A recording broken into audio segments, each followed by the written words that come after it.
தர்மபுரியில் 12th படிக்கிற ஒரு பையன் 11th படிக்கிற ஒரு பொண்ணு லவ் அஃபேர்ஸ் ஆகி லவ் பண்றேன் அப்படின்னு சொல்லியிருக்கான். 2 பேரும் லவ் பண்ணியிருக்காங்க. கொஞ்ச நாள்ல அந்த பசங்க எல்லாம் கூட சேர்ந்து நல்லா அந்த பையனை உசுப்பேத்தி விட்டு அங்க பாரு வால் போறான் அங்க பாரு வால் போறான்னு சொல்லி இதெல்லாம் உசுப்பேத்தி விட்டு அந்த பொண்ணு கொஞ்ச நாள்ல இல்ல இதெல்லாம் சரி வராது வேணான்னு சொல்லி அந்த பொண்ணு நகருது. அந்த பையனால இருக்க முடியல.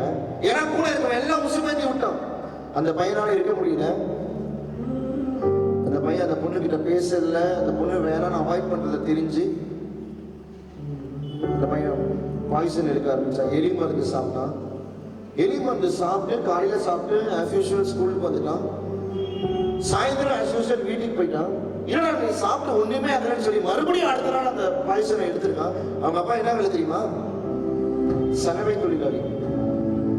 வீடு வீடா போய் துணியெல்லாம் வாங்கிட்டு வந்து அந்த துணியெல்லாம் துவைச்சி அதெல்லாம் அயன் பண்ணி அந்த வீட்டுக்கு கொடுத்து காசு வாங்குற வேலை. அப்படி போயிட்டு இருக்கப்போ மறுபடியும் அடுத்த நாள் பாய்சன் சாப்பிட்டு ஸ்கூலுக்கு வந்துட்டு அவன் ஃப்ரெண்டு கெத்தா சொல்றான், மச்சான் அவளை மறக்கவே போடான். இதாவது சாப்பிட்டு ஏதாவது பண்ணிக்கலான்னு பார்த்தா அவங்களுக்கு 2 அக்கா அந்த பையனுக்கு. இதாவது சாப்பிட்டு ஏதாவது பண்ணிக்கலான்னு பார்த்தா சாவு எனக்கு வரல அப்படின்னு சாயந்தரம் அவன் ஃப்ரெண்டு ஓடி போய் அவங்க அப்பா கிட்ட சொல்ல அவங்க அப்பா அவனை கூடி போய் கிருஷ்ணகிரியில காரிமங்கலம்னு ஒரு ஊர் இருக்கு. அந்த ஊர்ல ஒரு பெரிய ஹாஸ்பிட்டல்ல சேர்த்து விட்டாங்க.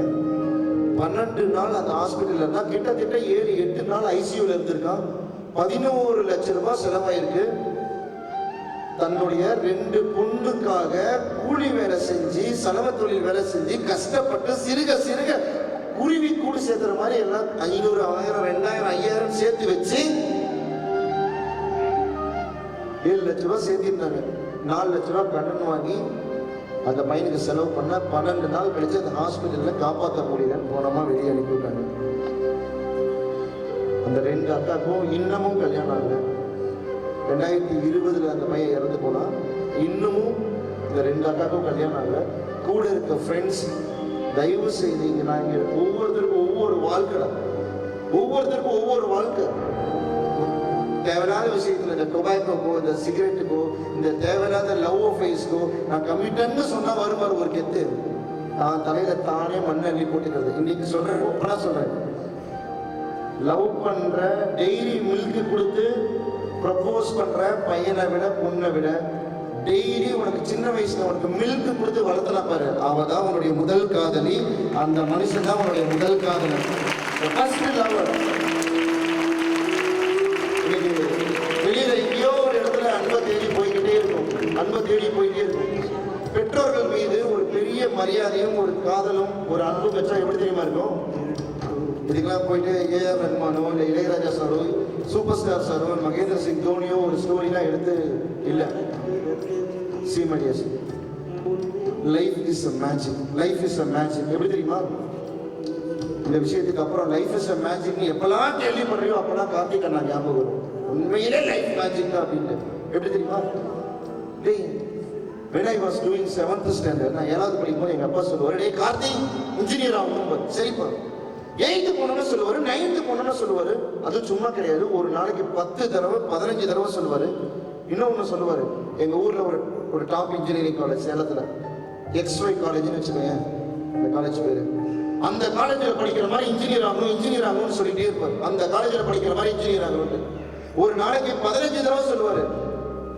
சரியா சாப்பிடலன்னா இன்ஜினியர் ஆக முடியுமா இங்கே சாப்பிடுவேன். சரியா ட்ரெஸ் பண்ணா இன்ஜினியர் ஆக முடியுமா இங்கே ட்ரெஸ் பண்ணுவேன்.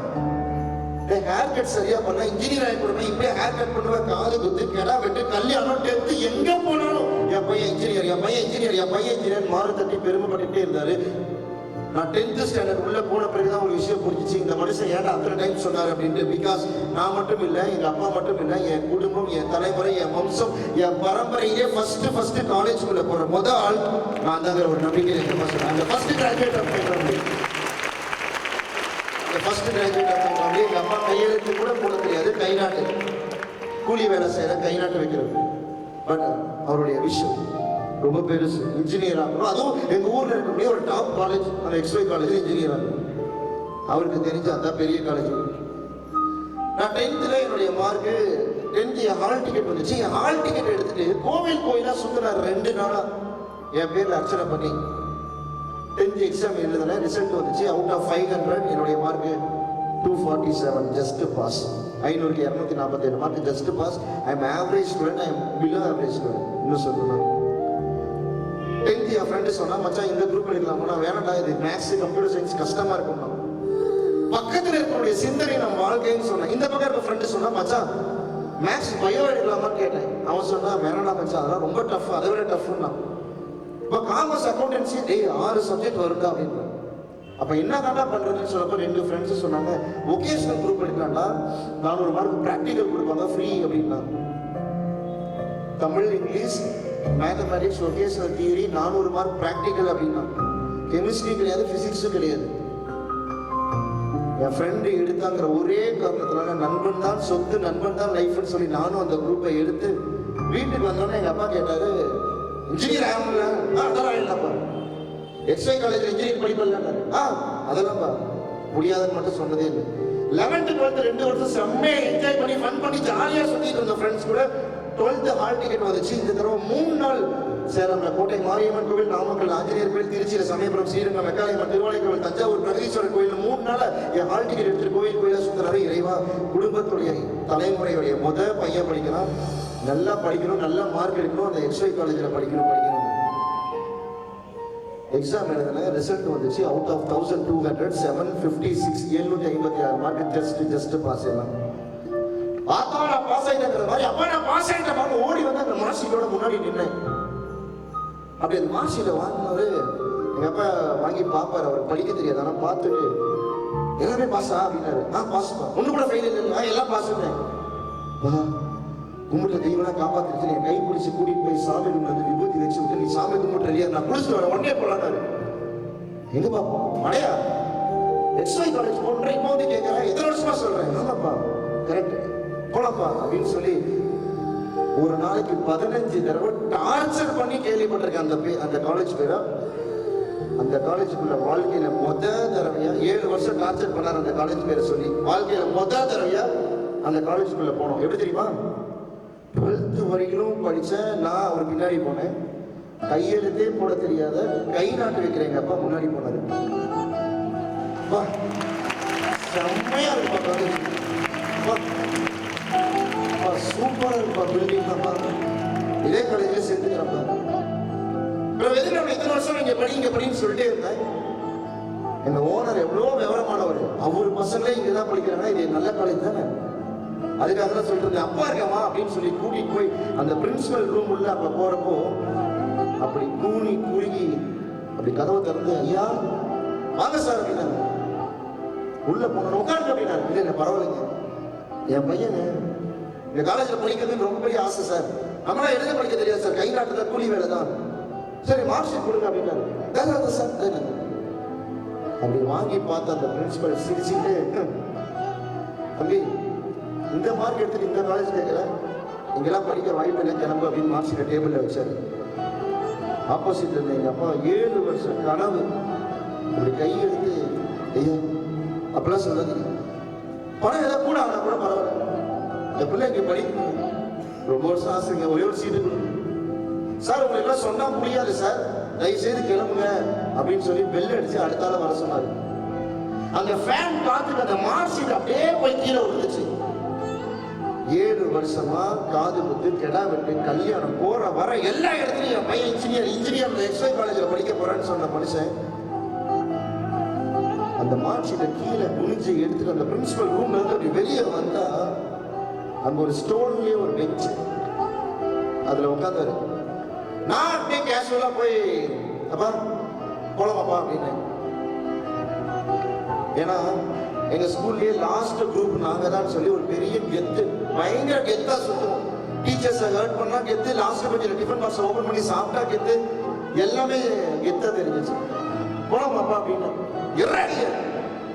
பாவி படுவாவி இந்த காலேஜ்ல படிக்கிற மாதிரி மார்க் எர்றா ஒரு நாளைக்கு அத்தனை தடவை தலைப்பாட அடிச்சிருக்கேடா. கடைசியா காலேஜ்காரன் இதெல்லாம் ஒரு மார்க்ல மூஞ்சில தூக்கி அடிக்கிற அளவுக்கு மார்க் எடுத்திருக்கேன்னு சொல்லும் பொழுது இங்க எத்தனை பேர் அப்பா அழுது பார்த்துருக்கேன்னு தெரியல. வாழ்க்கையில ஃபர்ஸ்ட் டைம் பார்த்தேன்.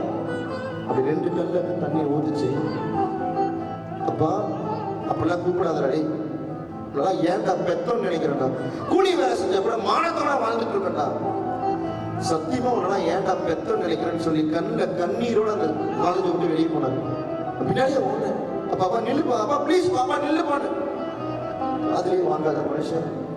அந்த காலேஜ் மேல ஒரு வெறி, ஒரு ஆசை, ஒரு கனவு.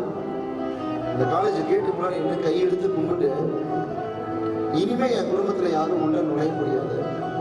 என் பையன் படிச்சானா உனக்கு பணக்கட்ட உள்ள வருவேன், என் பையன் படிச்சானா உனக்கு சாப்பாடு கொடுக்க உள்ள வருவேன். இனிமே நாளைக்கு இவனுக்கு கல்யாணம் ஆகி உனக்கு குழந்தை பிறந்த பெருசா இங்க படிக்கிற வரைக்கும் நான் உயிரோட இருப்பேன்னு தெரியல அப்படின்னு கண்ணீர் விட்டு அதாவது லைஃப்ல சத்தியமா மறக்க முடியாது. அதுக்கப்புறம் நான் எவ்வளவோ போய் கன்வின்ஸ் பண்ணி, ஏன் தப்புப்பா, ஃப்ரெண்ட்ஸ் கூட சேர்ந்து நான் மார்க் கம்மியாக எடுத்துட்டேப்பா, ஏன் தப்புப்பா என்னை மன்னிச்சிருக்கேன்னு சொல்லி அவர் எவ்வளவோ பேசி கன்வின்ஸ் பண்ண ஒன்னே ஒன்று சொன்னார்.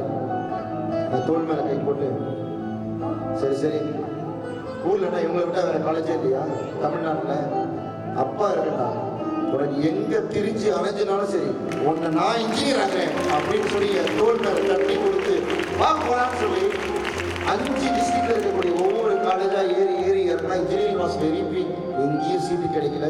And government school, vocational school, Tamil medium, vocational school, எங்கேயும் சீட்டு கிடைக்காம ஒரே ஒரு புண்ணியமா டொனேஷன் கொடுத்து சீட் வேணும்னு சொன்னோம்னா சரின்னு சொல்லி வருஷத்துக்கு 50,000 ரூபா ஃபீஸு. எங்கள் அப்பா மாத சம்பளம் 4,000.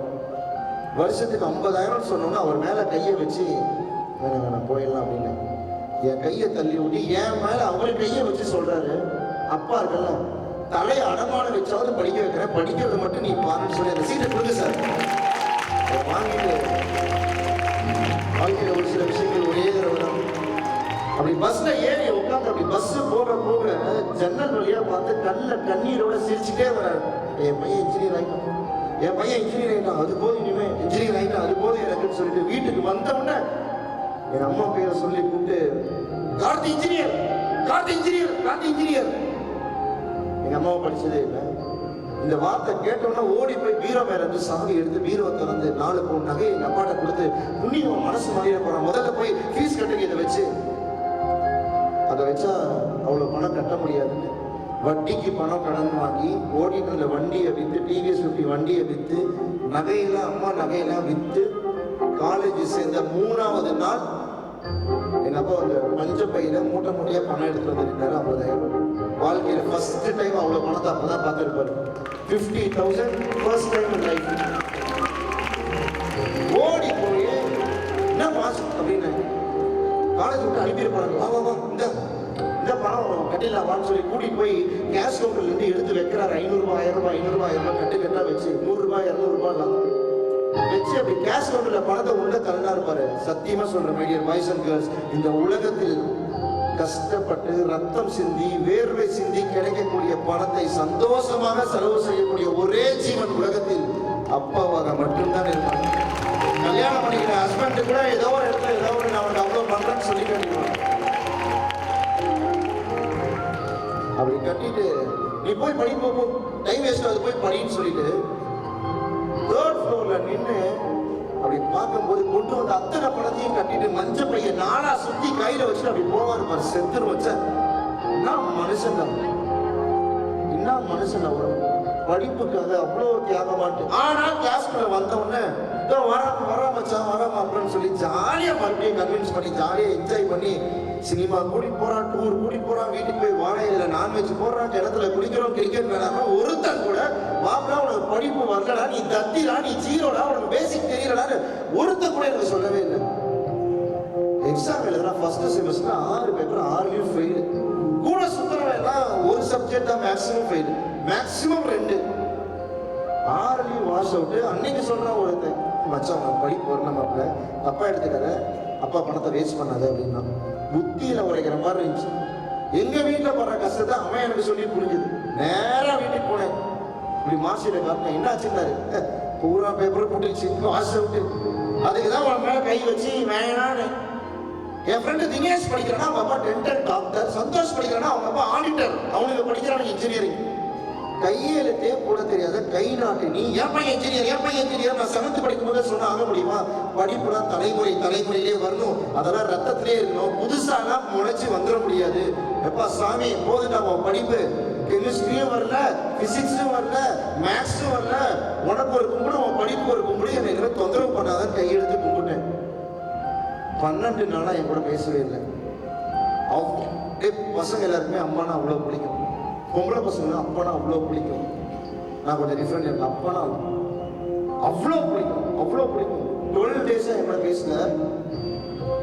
எங்க நான் போய் பேச போனா படின்னு சொல்லிட போறாருன்னு சொல்லிட்டு அவர் பணத்தை வேஸ்ட் பண்ணி அவர் கடனாளி ஆகி நடுத்தவே நிக்க வச்சிட போறேன்னு சொல்லி பயம்.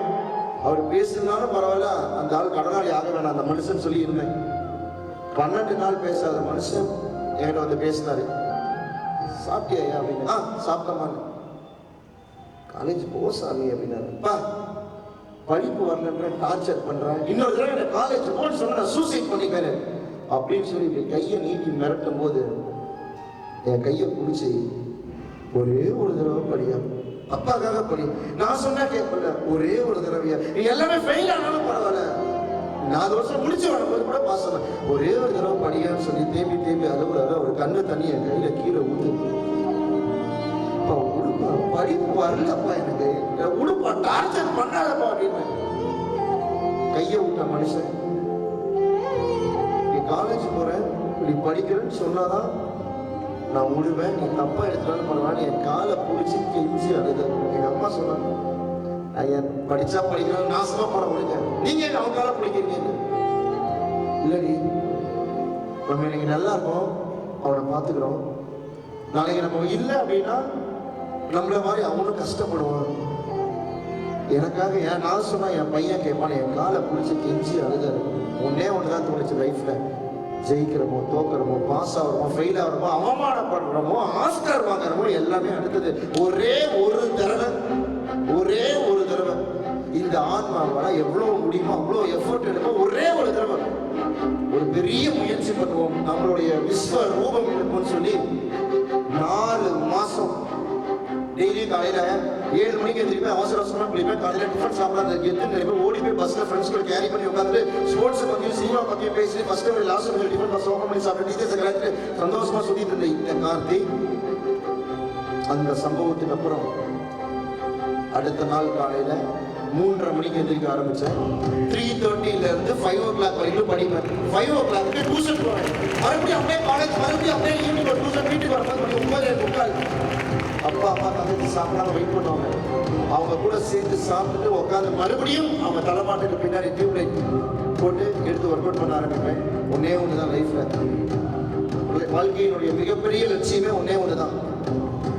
எந்த மனுஷனை காலை பிடிச்சி அழகு வச்சோமோ ஒரே ஒரு தடவை அந்த மனுஷனை அதே மார்க் நல்ல மார்க் எடுத்து காட்டி சிரிக்க வைக்கணும். வாழ்க்கையில வேற எதுவுமே தேவையில்லைன்னு தோணுச்சு, லைஃப்ல வேற எதுவுமே தேவையில்லைன்னு தோணுச்சு. ஒரே ஒரு தடவை 4 மாசம் பேய் மாதிரி ஹார்ட் இருக்கும். 4 மாசம் சினிமா கிடையாது, மேரேஜ் ஃபங்க்ஷன்ஸ் கிடையாது, அப்பா அம்மா கிட்ட பேச மாட்டேன், ஃப்ரெண்ட்ஸ் கூட பேச மாட்டேன். என் ஃப்ரெண்ட் எனக்கு பேர் வச்சா சைக்கோ. 4 months டாய்லெட்ல உட்காந்துருக்கும் போது குளிக்கும் போது கூட எந்த பேஜ்ல எந்த ஈக்குவேஷன்ஸ் எந்த பக்கம் எந்த டயக்ராம் வந்துச்சுன்னு சொல்லி ரீகால் பண்ணிட்டே இருந்தேன். பஸ்ல போறப்ப வர்றப்ப எல்லாம் ரீகால் பண்ணிட்டே இருப்பேன். யாருக்கிட்டையும் பேச மாட்டேன். 4 மாசம் என் ஃப்ரெண்ட்ஸ் கூட பேசுறதுனால அவன் எனக்கு பேர் வச்சா சைக்கோ. டே மாப்பிள்ள காக்கி சைக்கோ ஆயிட்டான்டா. டே சைக்கோ வேணாம் இருக்கா, டே சைக்கோ நாளைக்கு சினிமாக்கு போற வரியா, டே சைக்கோ சைக்கோ சைக்கோ. 4 மாசமா என் ஃப்ரெண்ட்ஸ் என்னை கூப்பிட்டானுங்க. 4 மாசம் அவங்க கிட்ட பேசாதனால எனக்கு வச்ச பேரு சைக்கோ. இன்னைக்கு தமிழ்நாட்டுல 11 வருஷமா என்னுடைய டெசிக்னேஷன் பேரு psychological life skill motivation speaker. 11 years. இவங்க 4 மனுஷனுடைய அது எஃபோர்ட். நான் உண்மையான இன்னொரு சொல்றேன், என் லைஃப்ல நான் உயிர் இருக்க வரைக்கும் மறுபடியும் அப்படி என்னால் ஹார்ட் ஒர்க் பண்ண முடியுமானா சத்தியமா தெரியல. ஏன்னா ஒரே ஒரு எய்ம், அதுதான் உயிரா நினைச்சு ஓடினேன். 4 மாசம் வந்துச்சு கழிச்சு எக்ஸாம் வந்துச்சு, எக்ஸாம் ரிசல்ட் வந்துச்சு, எழுதுனேன், எக்ஸாம் எழுதி முடிச்சு ரிசல்ட் வந்துச்சு. ஐடியாஸ் தெய்வத்தால் ஆகாத எனினும் முயற்சி தன் மெய் வருத்த கூலி தரும். 14 பேப்பர் எழுதுனேன், ரியல் பேப்பர்லாம் சேர்த்து. ரிசல்ட் வரும்போது பிரிண்ட் எடுத்து பார்த்தேன், 14 பேப்பர்ஸ் எழுதுனேன்னா அவுட் ஆஃப் 14 பாஸ் பண்ணியிருந்தேன். All the papers R clear. எழுதுன எல்லா பேப்பருமே பாஸ். ஹெச்ஓடி கொஞ்சம் மிரண்டு போயிட்டாரு. ஏன்னா அந்த lowest dull student of my class. மிரண்டு போய் ஓ நம்பரான்னு சொல்லி கேட்டு, ஆமாம் சார் எனக்கு லீவு கொடுங்கன்னு சொல்லி அன்னைக்கு பிரைவேட் பஸ்ல போய் ஷேர் ஆட்டோவில் போய் 1/2 கிலோமீட்டர் தூரம் ஓடி போய் அந்த மார்க் ஷீட்டோட இப்படி நின்று இன்னைக்கு என்ன பஞ்சாயத்தை கொண்டு வந்திருக்கான்னு தெரியலன்னு சொல்லி இறங்கி வந்தாரு. என்ன ஆச்சு அப்படின்னாரு.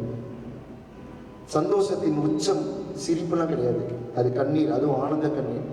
அப்படி கண்ணில் கண்ணீரோட அவரை போய் கட்டி பிடிச்சி அவர் காதுல சொன்னேன், எழுதுன எல்லாமே பாஸ் தான், ஒண்ணு கூட ஃபெயில் இல்லை, எழுதுன எல்லாமே பாஸ் ஆயிட்டேன். ஆள் கிளியர் 62 பேர்ல 11 பேர் தான் ஆள் கிளியர், நானும் ஒண்ணு அப்படின்னு சொல்லும்போது எல்லாமே பாஸ் ஆயிட்டேன். அந்த பல் டாக்டர் பையன் சொன்னேன் 5 பேப்பர் ஃபெயில் இருக்கு. அந்த ஆடிட்டர் பையன் ஹைட்டா நல்ல சந்தோஷம் 6 பேப்பர் ஃபெயில் இருக்கு. படிப்பு ரத்தத்திலே இருக்கணும் அப்படி இப்படின்னு எப்படி படிச்ச அப்படின்னாரு. ஒன்னே ஒண்ணுதான், நான் எனக்காக சத்தியமா படிக்கல, மற்றவனுக்காக படிக்கல, என்னை பெத்தவனுக்காக உனக்காக மட்டும்தான் படிக்கணும்னு படித்தேன். பாஸ் பண்ணிட்டேன் அப்படின்னு சொல்லி மார்க்கை காட்டும்போது என் தோல் மேலே தட்டி கொடுத்து அனுப்பிவிட்டாரு. உன்னை இது வரைக்கும் டார்ச்சர் பண்ணிட்டேன், இதுக்கு மேலே உன்னை டார்ச்சர் பண்ண மாட்டேன், நீயாவே படிப்பேன்னு சொல்லி அந்த ஒரு மோட்டிவேஷன் தான் என்னுடைய இன்ஜினியரிங்ல இருந்து சைக்காலஜில இருந்து இன்னைக்கு 11 இயர்ஸா motivation, school student, teachers, parent, personal counselling, psychological assessment, police ஆஃபீஸர்ஸ்க்கு, பேங்க் எம்ப்ளாயிஸ்க்கு நிறைய ஸ்பிரிச்சுவல் டாக் அப்படின்னு சொல்லி ஓட ஓட ஓட இதெல்லாம் இல்லை மேட்ரு. தெய்வம் முயற்சி பண்ணா அதுக்குண்டான பலன் கொடுக்கும், அது இல்லை விஷயம். தட் கனெக்டிங் டாட்ஸ், எண்ணம் போல் வாழ்க்கை. அந்த எண்ணம் எவ்வளவு பெருசா இருந்தா வாழ்க்கை மறுபடியும் எப்படி கிடைக்கும்னா, ஒரு 6.5 இயர்ஸ் 7 இயர்ஸ் மட்டும் முன்னாடி ப்ரோக்ராம் போயிட்டு இருக்கும்போது ஒரு கால் வச்சு எடுத்தா, சார் கார்த்திக் வேலுனாங்க. ஆமா சார். சார் எங்க பசங்களுக்கு உங்க ப்ரோக்ராம் வேணும்னாங்க. எந்த ஸ்கூல் சார்? எனக்கு டேட் இல்லை, 12 நாளைக்கு ஸ்லாட் கிடையாது, என் பிஏ உங்களுக்கு ஈவினிங் ஸ்லாட், என்னோட ஸ்லாட் கொடுப்பா, என் அப்பாயின்மெண்ட் கொடுப்பா அப்படின்னு. சரிங்க சார் அப்படின்னு ஃபோனை கட் பண்ணும்போது, சார் சார் எந்த ஸ்கூலில் சார் என்னோட செஷன் கேட்குறீங்க அப்படின்னு. சார் சார் சாரி சார், நாங்கள் ஸ்கூல் இல்லை, நாங்கள் காலேஜ் அப்படின்னா. ஓகே ஓகே சார், எந்த காலேஜ்லேருந்து என்னுடைய செஷன் வேணும் அப்படின்னு சொல்லி கேட்கும்போது, சீமடியர் the connecting dots, every frame of every ஓட்ட சார், நாங்கள் சேலம்ல இருக்கக்கூடிய one of the top engineering சொல்லக்கூடிய XY காலேஜுடைய பிரின்சிபல் பேசுகிறேன் சார். எந்த பசங்களுக்கு உங்களுடைய டேட் ஒரு நாள் கெஸ்டாக வந்து பண்ண முடியுமா அப்படின்னு சொல்லி கேட்கும்போது, வாட்டர் லைஃப்.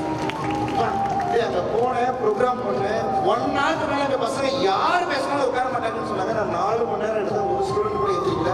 அதே பிரின்சிபல் ஸ்டேஜில் ஏறி வந்து என்கிட்ட கை கொடுத்து சொன்னார், ரொம்ப வருஷமா இந்த ஹாலில் நிறைய கிளாஸ் நடந்திருக்கு, நான் பார்த்ததுலேயே one of the best motivation உங்க மோட்டிவேஷன் தான் சொல்லி அதே கை கொடுத்து அப்ரிஷியேட் பண்ணும்போது வாழ்க்கை. அந்த பிரின்சிபல் ரூம் விட்டு வெளியே வந்தா அங்க ஒரு ஸ்டோன் பெஞ்சு, அந்த ஸ்டோன் பெஞ்சை தாண்டி மனசு போக தோணலை. அப்படி தச்சு படுத்து வேகமா தொடச்சேன், மண்ணா இருந்து அப்படியே தூக்கி போட்டு அப்படியே கோட் போட்டு அந்த மண்ணில் உட்கார்ந்தேன். என் பிஏ வந்து கேட்டா, இங்கேயே தான் உட்காந்துருக்கீங்க அப்படின்ட்டு. லைஃப்